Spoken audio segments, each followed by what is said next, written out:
Hello everyone. Today we are going to discuss the topic system of equations. ठीक है, तो चलिए start करते हैं लीनियर इक्वेशन से। तो सबसे पहले समझ लेते हैं कि लीनियर इक्वेशन होता क्या है। ठीक है, तो यहाँ पे देखो ये जो मैंने यहाँ पे लिखा है a1x1 plus a2x2 plus up to dot dot dot an equals to b। ठीक है, जिसमें इक्वल साइन है, इक्वालिटी का साइन है, उसे हम इक्वेशन कहते हैं। मतलब इक्वालिटी के साइन के एलएचएस में और आरएचएस में कुछ है। ठीक है, यदि ग्रेटर देन साइन है, लेस देन साइन है, तो वो इनइक्वालिटी हो जाती है। और यदि बीच में इक्वल का साइन आता है तो उसे हम क्या कहते हैं, इक्वेशन कहते हैं। ठीक है, तो यहाँ पे देखो ये इक्वेशन लिखा है। इस इक्वेशन को लीनियर इक्वेशन क्यों कहेंगे? क्योंकि यहाँ पे जो x1 x2 इन सबकी जो पावर है यहाँ पे वो क्या है, 1 है। ठीक है, तो यहाँ पे देखो यदि मैं ऐसा इक्वेशन लिखूँ 2x1 plus 4x2 square equals to 7। ठीक है, तो क्या है हमारा लीनियर इक्वेशन है क्या? नहीं, क्योंकि यहाँ पे x2 की पावर देखो क्या हो जा रही है, 2 हो रही है। और एक एग्जांपल लेते हैं, देखो 2 times x1 plus 4 into x1 into x2 is equal to 5। तो क्या इक्वेशन होगा क्या? नहीं।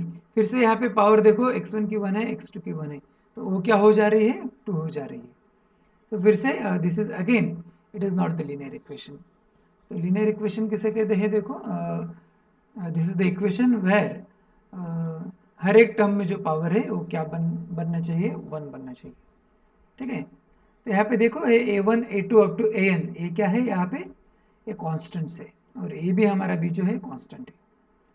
ठीक है, तो किसी भी ठीक है, पहले डिस्कस कर लेते हैं। ये हुआ हमारा लीनियर इक्वेशन। ठीक है, उसके आगे नेक्स्ट कंसेप्ट देखते हैं। देखो सिस्टम ऑफ लीनियर इक्वेशंस। तो हमने अभी जस्ट देखा कि लीनियर इक्वेशन क्या है। यदि मैं इसी लीनियर इक्वेशन को ठीक है, ये रहा हमारा जैसा हमने ऊपर डिस्कस किया a1x1 प्लस a1 2x2। ठीक है, ये रहा 1 लीनियर इक्वेशन। ठीक है, तो समझो मैं ऐसे कई सारे लीनियर इक्वेशन कलेक्ट करता हूँ और इस ऐसे फॉर्म में लिखता हूँ, तो ये हमारा क्या यहाँ पे फॉर्म करता है, सिस्टम फॉर्म करता है। ठीक है, जहाँ पे मैंने क्या यहाँ पे हमने क्या ले, m लीनियर इक्वेशंस लिए, और x1 x2 up to xn n variables लिए। ठीक है, तो यहाँ पे देखो ये जो है हमारा सिस्टम ऑफ लीनियर इक्वेशन कहलाता है। तो ये सिस्टम में देखो हर एक टर्म को यहाँ पे समझने की कोशिश करते हैं। तो ये जो कांस्टेंट है यहाँ पे a11 a12 up to a1n से लेकर सारे a21 a22 a2n से लेकर am n तक। ठीक है, ये क्या है, ये कोएफिशिएंट है। ठीक है,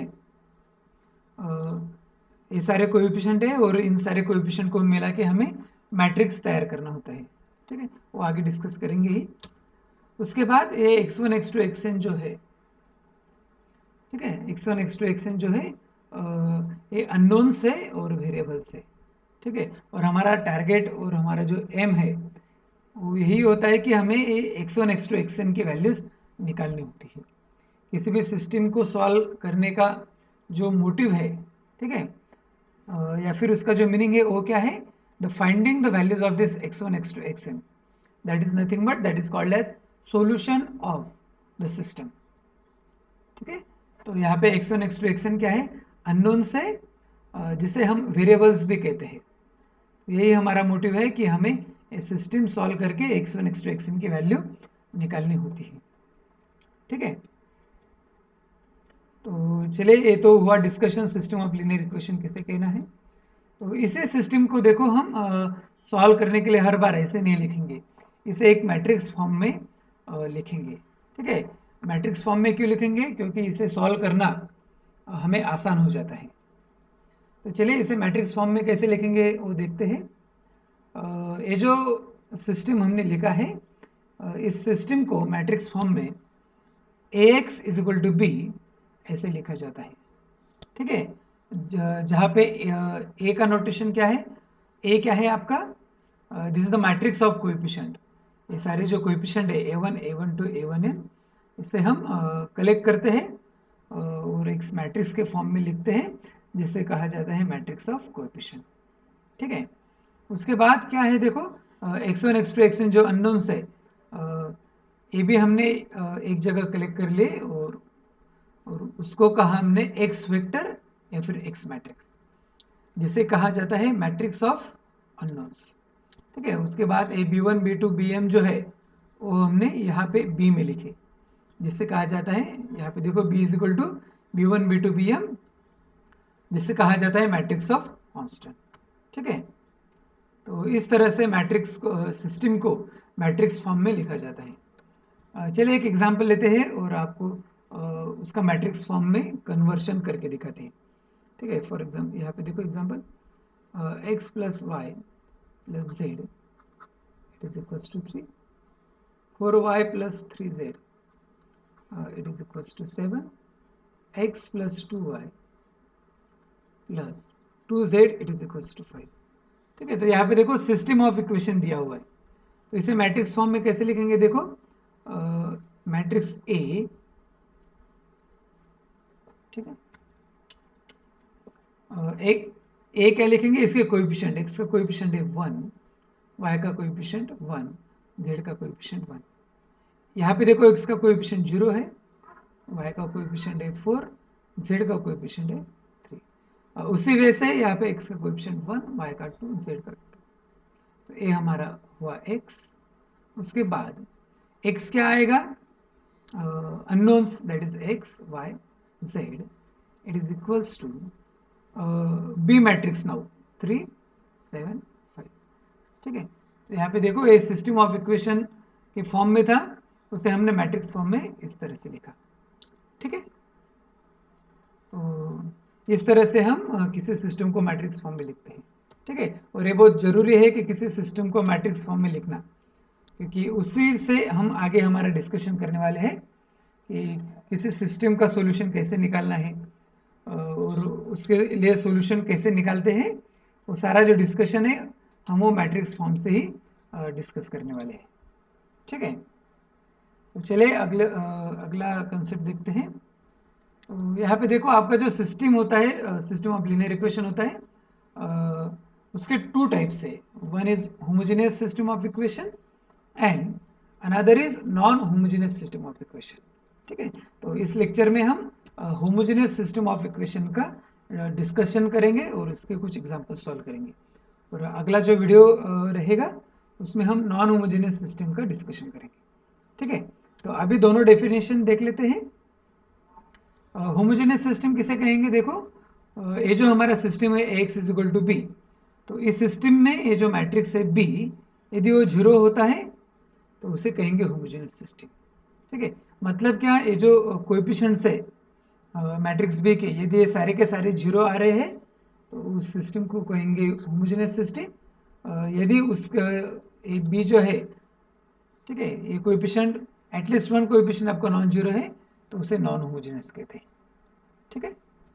तो यहाँ पे देखो एग्जांपल मैंने लिया है x प्लस वाई, ये सिस्टम यहाँ पे लिखा है, उसके सारे को जो कांस्टेंट है b1, इसे हम b1 कहते हैं, दिस इज b2 और ये b3, तो सारे के सारे क्या है, जीरो है। तो ये सिस्टम क्या हुआ आपका, होमोजेनियस सिस्टम, ठीक है। नॉन होमोजेनियस सिस्टम में क्या होता है, ये जो कांस्टेंट है b1 b2 b3, ठीक है, सारे के सारे जीरो नहीं होते। मतलब क्या देखो, system of linear equation x is equal to b is said to be non homogeneous with the matrix b of constant is non zero, ठीक है। तो यहाँ पे देखो हमने ये जो सिस्टम डिस्कस किया था, इसमें देखो ये जो कांस्टेंट है b1 b2 b3 this are the non zero, तो ये जो सिस्टम है ये नॉन होमोजेनियस सिस्टम है, ठीक है। आई होप आपको ये चीज़ सारी समझ में आ रही है। तो चलिए अगला जो हमारा डिस्कशन है कि होमोजेनियस सिस्टम आपको दिया हुआ है तो उसके लिए सॉल्यूशन है कि नहीं है, तो फिर कौन सा सॉल्यूशन है, तो ये सारी चीज़ें अब डिस्कस करेंगे, ठीक है। तो इस डिस्कशन के लिए हमें एक कंसेप्ट लगता है जो कि है ऑगमेंटेड मैट्रिक्स। ठीक है, इंपॉर्टेंट कंसेप्ट है, चलो देख लेते हैं। ऑगमेंटेड मैट्रिक्स किसको कहेंगे, ये हम देख रहे हैं। तो यहाँ पे देखें हमारा सिस्टम है Ax इक्वल टू बी। तो इस सिस्टम से ऑगमेंटेड मैट्रिक्स कैसे फॉर्म होता है, तो यहाँ पे देखो A augmented B, this is the notation of augmented matrix. और ए कैसे फॉर्म करना है, हमें पहले ए मैट्रिक्स लिखना है और उसके बाद हमें ये जो बी मैट्रिक्स है वो आगे हमें एक कॉलम जोड़ देना है। ठीक है, मतलब कैसे, देखो यहाँ पे ए सिस्टम दिया हुआ है आपको, x plus Y is equal to 2 and 2x plus 3y is equal to 5। ठीक है, तो सबसे पहले मैंने इसे इस सिस्टम में ए मैट्रिक्स क्या है, A is the matrix of coefficient. तो x का कोएफिशिएंट है 1, y का 1, यहाँ पे सेकंड x का 2, y का 3। तो a आपका बना a। मैट्रिक्स b क्या बनेगा, मैट्रिक्स ऑफ कांस्टेंट 2, 5। तो यहाँ पे देखो a मैंने यहाँ पे अलग अलग लिखा। तो ऑगमेंटेड मैट्रिक्स कैसे फॉर्म होगा, तो इसी ए मैट्रिक्स को 1 1 2 3 ए मैट्रिक्स के साथ ये बी कॉलम ऐड कर दीजिए। ठीक है, इसके साथ बी कॉलम ऐड कर दिया तो जो मैट्रिक्स फॉर्म हुआ उसे ऑगमेंटेड मैट्रिक्स कहते हैं। ठीक है, यहाँ पे देखो ए मैट्रिक्स के साथ बी कॉलम यहाँ पे मैंने जोड़ दिया, तो रिजल्टेंट मैट्रिक्स जो तैयार होगा उसे हम क्या कहेंगे, ऑगमेंटेड मैट्रिक्स कहेंगे। ठीक है, तो इसका एप्लीकेशन क्या है, सिस्टम का जो नेचर है, मतलब उसको सॉल्यूशन क्या है, वो बताने के लिए हमें ये जरूरी होता है। ठीक है, चलिए अब जो सबसे इम्पोर्टेंट डिस्कशन है वो अभी डिस्कस करते हैं। ठीक है, यहाँ पे देखो आपका होमोजेनियस सिस्टम ऑफ इक्वेशन होता है, किसी भी सिस्टम ऑफ इक्वेशन को, ठीक है, कंसिस्टेंट कब कहते हैं, कोई भी सिस्टम हो, ठीक है, होमोजेनियस हो या फिर नॉन होमोजेनियस हो। ठीक है, उसे कंसिस्टेंट कब कहेंगे, यदि उस सिस्टम को आपका सॉल्यूशन है।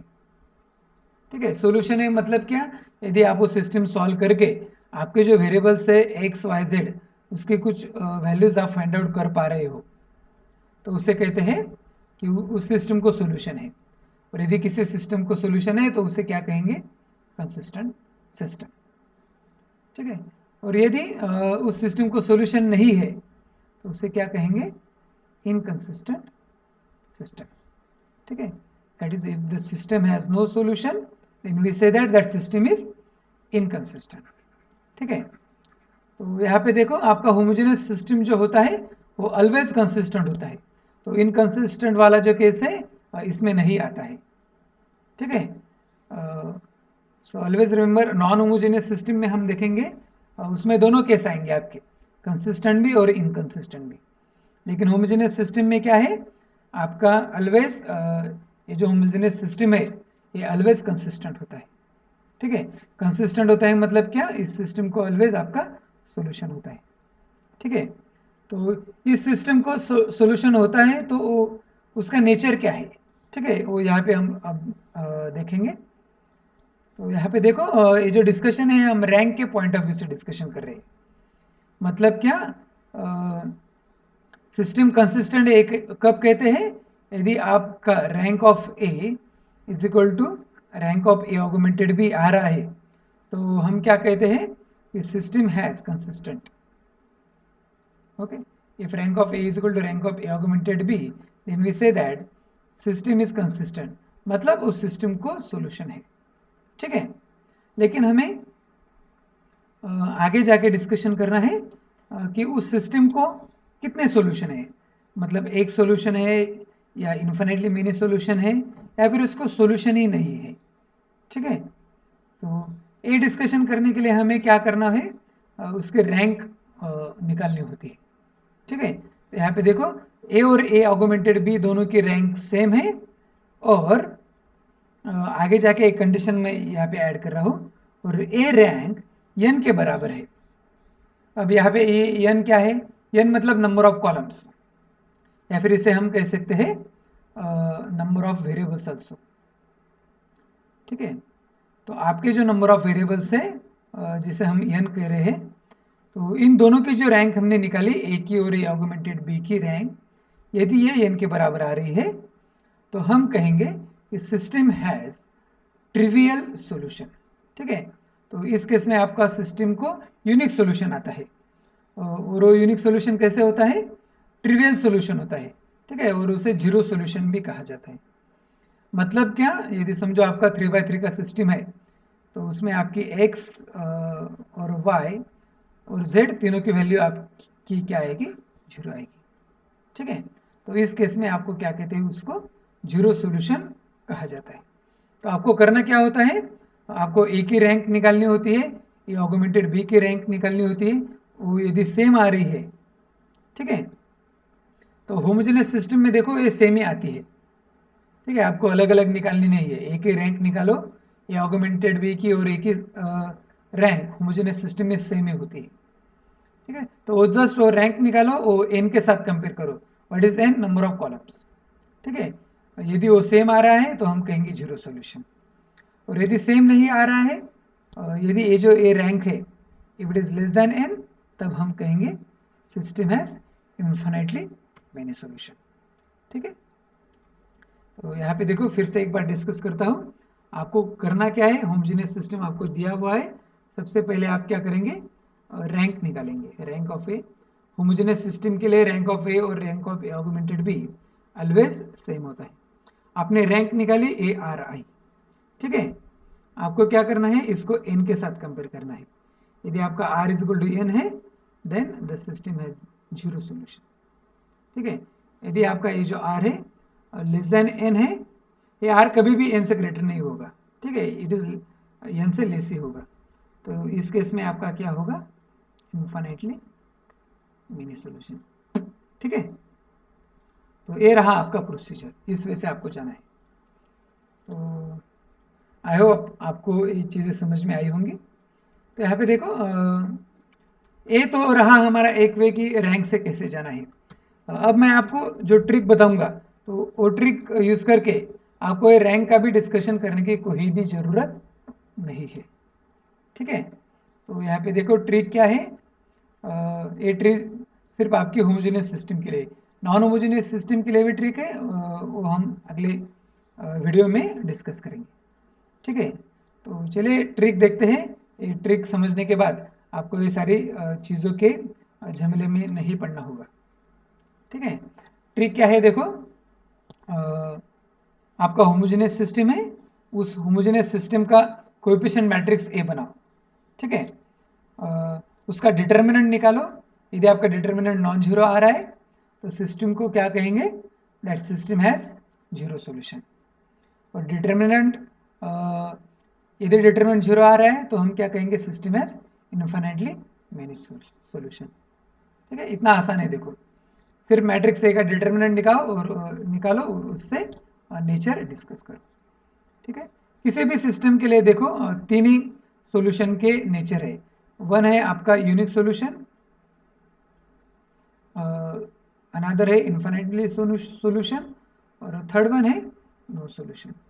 ठीक है, तो होमोजेनियस के केस में नो सॉल्यूशन का केस नहीं होता, क्योंकि होमोजेनियस सिस्टम के लिए ऑलवेज सॉल्यूशन होता है। तो बचे हैं दोनों। ठीक है, और ये यूनिक सॉल्यूशन जो है ये हमारा जीरो सॉल्यूशन है। ठीक है, इस होमोजेनियस सिस्टम के केस में तो जीरो सॉल्यूशन कब होगा, यदि डिटरमिनेंट नॉन जीरो है तो जीरो सॉल्यूशन, यदि डिटरमिनेंट जीरो है तो इन्फिनिटली मिनी सॉल्यूशन। ठीक है, तो ये बहुत ही इंपॉर्टेंट ट्रिक है। तो आपको होमोजेनियस सिस्टम के लिए सीधा सीधा डिटरमिनेंट निकालो और आप आसानी से बता सकते हो। ठीक है, तो ये कब हुआ, यदि आपका मैट्रिक्स ए जो है स्क्वायर मैट्रिक्स है। ठीक है, अब मैं आपको अगला ट्रिक बताने जा रहा हूँ, जहाँ पे आपका ए जो है स्क्वायर मैट्रिक्स नहीं है। ठीक है, और जिसमें कंडीशन क्या है देखो, in the homogeneous system of linear equation ax is equal to 0 if the number of variables are larger than the number of given equations then system has infinitely many solution। ठीक है, तो आप number of equation को क्या notation करते हो, यम, और number of variables को एन। तो यदि आपका एन ग्रेटर देन एम है तो आप क्या कहेंगे कि उस सिस्टम को इन्फाइनाइटली मेनी सॉल्यूशन है, सॉल्व करने की जरूरत नहीं। रैंक निकालने की भी कोई भी ज़रूरत नहीं है। ठीक है, सीधा सीधा देखो, यदि आपके वेरिएबल्स आपके इक्वेशंस से ज़्यादा आ रहे हैं तो हम सीधा सीधा कहेंगे कि system has infinitely many solution. ठीक है, तो ये दोनों की दोनों ट्रिकें बहुत ही इंपॉर्टेंट है। ठीक है, तो ये दोनों ट्रिक लगा के ही आपके एग्जाम्पल होमोजेनियस सिस्टम के सॉल्व हो जाते हैं, आपको रैंक निकालने की ज़रूरत नहीं पड़ती। ठीक है, चलिए इसके एग्जाम्पल सॉल्व करते हैं। यहाँ पे देखो, पहला एग्जाम्पल है find the solution of the system. ठीक है,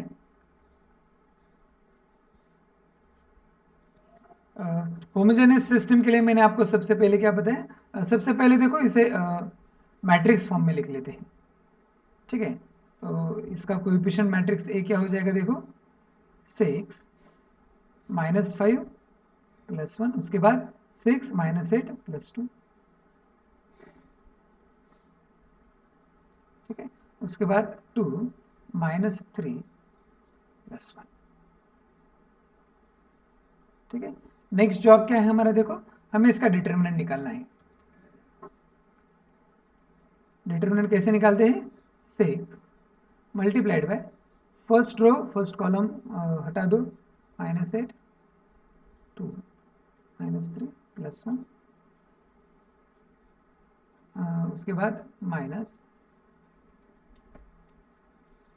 ठीक है, माइनस ऑफ माइनस क्या हो जाएगा, देखो +5 हो जाएगा।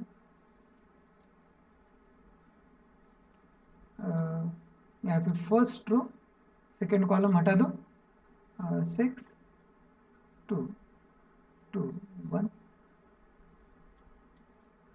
उसके बाद plus minus plus 1 into first row third column, first row third column को हटा दो, 6 -8 2 -3। ठीक है, इसे सॉल्व करो, 6 मल्टीप्लाइड बाय -8। ठीक है, minus into minus +6 +5, 6 into 1 is 6 -4 +1 into -18 minus of minus plus 16, so it is equals to 6 minus 4 is 2, -18 plus 16 is -2, तो यहाँ पे देखो it is -12।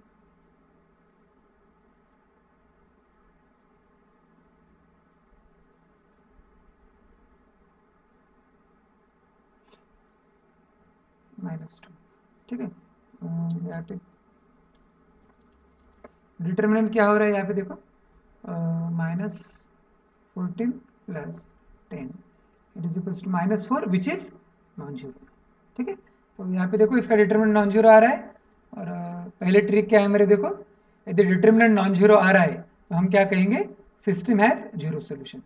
ओके, तो ये जो सिस्टम है हमारा, so this system has zero solution. ठीक है, और इसे कहेंगे ट्रिवियल सोल्यूशन भी कहते हैं। ठीक है, जीरो सोल्यूशन मतलब क्या, एक्स की जो वैल्यू आएगी वो जीरो होगी, वाई की जीरो होगी और जेड की भी जीरो होगी। ठीक है, हर एक की वैल्यू आपकी जीरो होगी। ठीक है, तो जीरो सोल्यूशन के लिए डायरेक्टली हम ऐसा लिखते हैं, लेकिन जहाँ पे आपका इन्फाइनाइटली मेनी सोल्यूशन होता है तो आपके वहाँ पे आपको वो सॉल्व करना होता है। ठीक है, चलिए अगला एग्जांपल देखते हैं।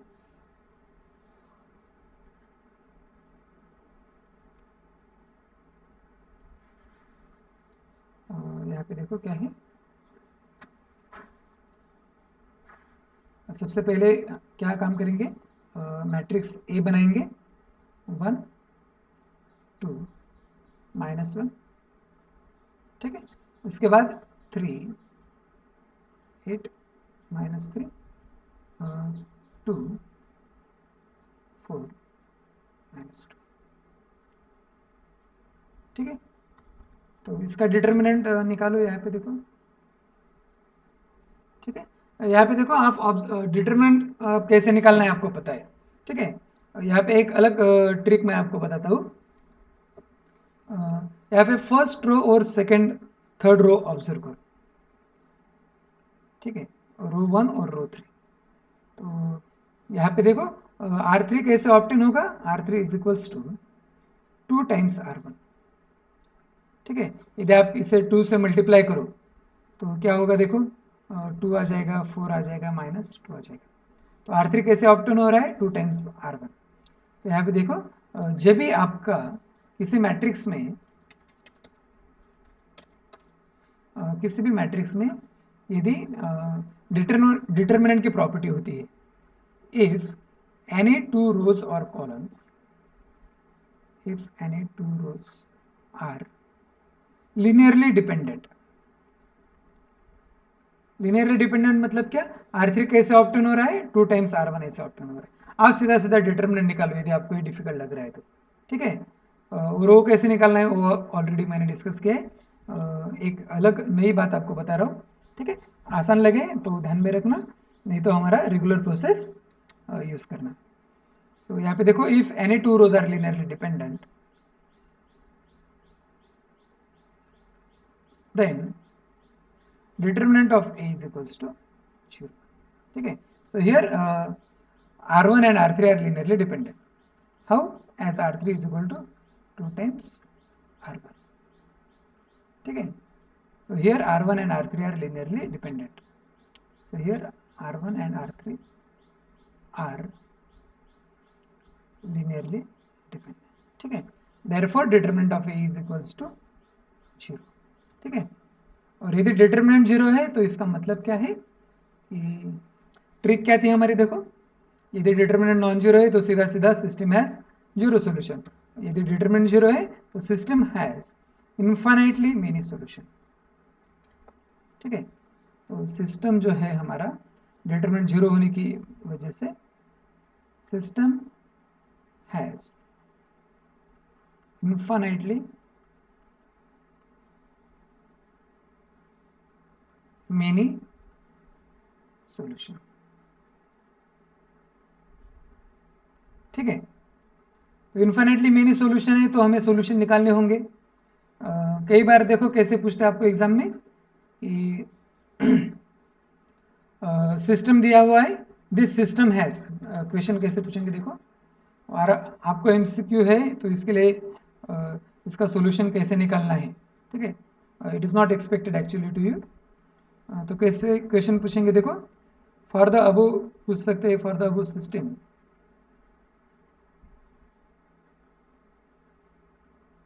For the above systems system has option 1 no solution, ठीक है। Option B unique solution, option C infinitely many solution,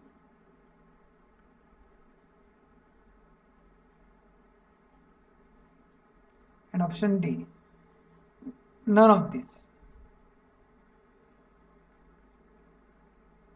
ठीक है। इसका आंसर क्या आएगा देखो, डिटर्मिनेंट हमने निकाला 0 आया, तो आंसर क्या है, इन्फिनिटली मेनी सॉल्यूशन, ठीक है। वैसा ही क्वेश्चन नंबर 1 के लिए पूछ सकते हैं, the system has which solution, zero solution, unique solution, infinitely many solution, none of this, so the answer is zero solution, ठीक है। तो ऐसे क्वेश्चन आपको पूछे जाते हैं, ठीक है। और यदि इसका सॉल्यूशन निकालना होगा तो सॉल्यूशन कैसे निकालते हैं, रो इक्विवेलेंट फॉर्म का यूज करके सॉल्यूशन निकालते हैं, ठीक है। तो चलिए वो भी देख लेते हैं इस सॉल्यूशन निकालते कैसे हैं, ठीक है। सॉल्यूशन निकालने के लिए आपको क्या करना होता है, उसे रो इक्विवेलेंट फॉर्म में रिड्यूस करना है। देखो यहाँ पे 1 2 -1, इसके बाद क्या है 3 2 3 8 -3,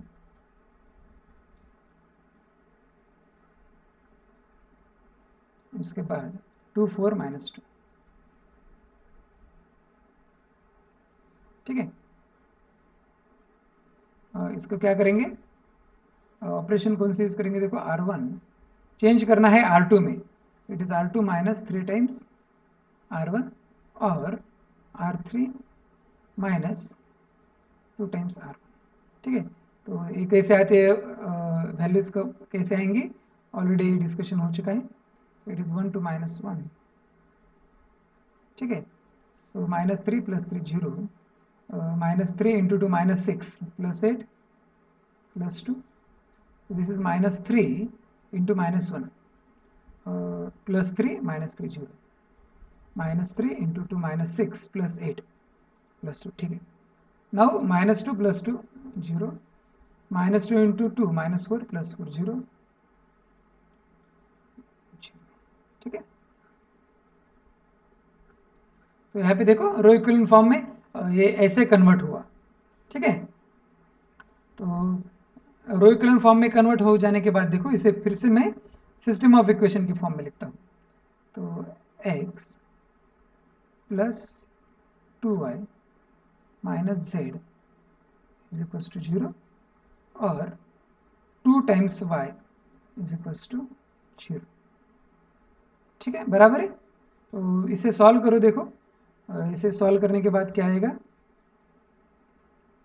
आपकी y की वैल्यू क्या हो जाएगी,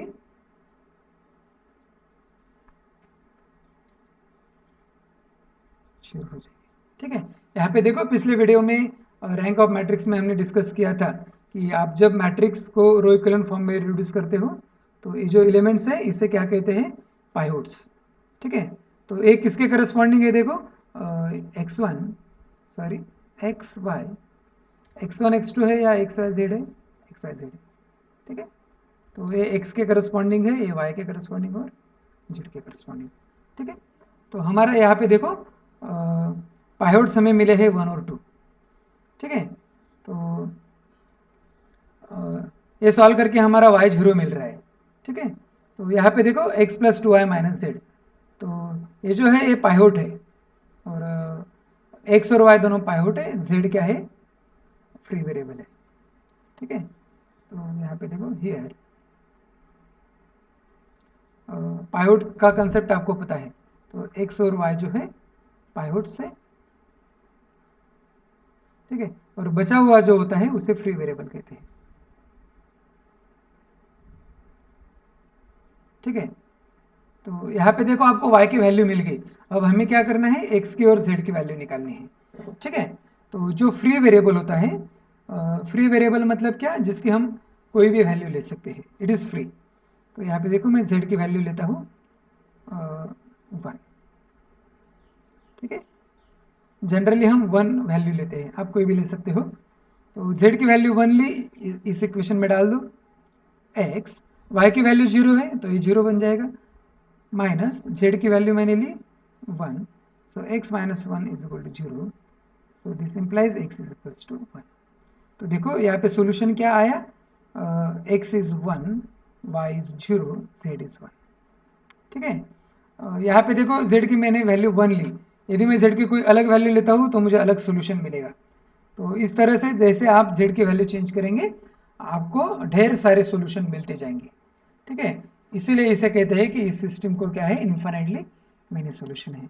और ये जो हमें मिला ये क्या है, this is one particular solution, is a particular solution, ठीक है। तो जनरली आपको देखो ऐसे पर्टिकुलर सॉल्यूशन भी ऑप्शन में पूछते हैं और वैल्यू 1 लेके ही पूछते हैं, ठीक है। यदि इसके लिए क्वेश्चन पूछा तो इस हिसाब से पूछेंगे, ठीक है। तो पहला काम क्या है कि सिस्टम को किस टाइप का सॉल्यूशन है ये हमें देखना होता है। 0 सॉल्यूशन आए तो x y z तीनों की वैल्यू 0, नो प्रॉब्लम। यदि इन्फिनिटली मेनी सॉल्यूशन आता है तो हमें इस वे से प्रोसीड करना पड़ता है, ठीक है। तो चलिए ये पहले 2 एग्जाम्पल जो हमने डिस्कस किए, तो ये दोनों एग्जाम्पल हमने ट्रिक 1 पे डिस्कस किए, ठीक है। अब अगला जो एग्जाम्पल लेंगे वो ट्रिक 2 पे डिस्कस करेंगे, ठीक है। तो देखो एग्जाम्पल क्या है, सिस्टम दिया हुआ है और इस सिस्टम को कौन सा सॉल्यूशन है ये चेक करना है, ठीक है। तो यहाँ पे देखो होमोजेनियस सिस्टम है और यहाँ पे देखो हमें क्लियरली ऑब्जर्व हो रहा है कि नंबर ऑफ इक्वेशंस कितने हैं यहाँ पे देखो। सबसे पहले नंबर ऑफ वेरिएबल्स कितने हैं, 4 है, ठीक है। और वेरिएबल्स 4 है, और यदि इक्वेशन इससे कम होंगे, नंबर ऑफ इक्वेशंस यहाँ पे कम है, which is equals to 2, okay. तो यदि आपका नंबर ऑफ वेरिएबल्स इक्वेशन से ज़्यादा है तो हम क्या कहते हैं, system has, okay, system has infinitely many solutions. By trick number 2, system has infinitely many solution, ठीक है। तो आपका कौन सा ऑप्शन करेक्ट होगा यहाँ पे, ऑप्शन सी, ठीक है। तो देखो आपको सारी, आई होप आपको सारी चीज़ें समझ में आई होंगी, ठीक है। तो इस वीडियो के लिए इतना ही। हमने इस वीडियो में देखो होमोजेनियस सिस्टम के बारे में सारी चीज़ें देखी। अगले वीडियो में हम नॉन होमोजेनियस सिस्टम देखेंगे, ठीक है। So thank you.